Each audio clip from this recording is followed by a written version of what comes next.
అండి నమస్తే అండి. ఈరోజు చింతపండు పచ్చడి అండి. పచ్చిమిరపకాయలు, తెల్లగడ్డ, టమోటా, చింతపండు, ఎర్రగడ్డ, అర స్పూను జీలకర్ర అండి.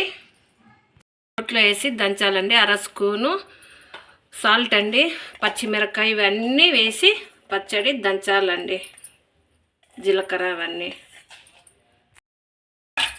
ఇట్లా టమోటా, చింతపండు అన్నీ వేసినానండి. ఇవన్నీ రోట్లో వేసి దంచాలండి. ఇట్లా ఒక్కలుగా దంచుకోవాలి. పచ్చడి చింతపండు పచ్చడి అండి. పచ్చికారం అండి. ఈ విధంగా దంచుకోవాలి. చాలా టేస్టీగా ఉంటుందండి. ఇది వేడి అన్నంలో నెయ్యి వేసుకుని తింటే చాలా బాగుంటుంది. సద్దన్నంలో కూడా తినచ్చండి. చాలా టేస్టీగా రుచిగా ఉంటుందండి. సింపుల్ అండి. ఖచ్చితంగా ట్రై చేయండి. నా ఫాలో అవ్వండి, లైక్ కొట్టండి.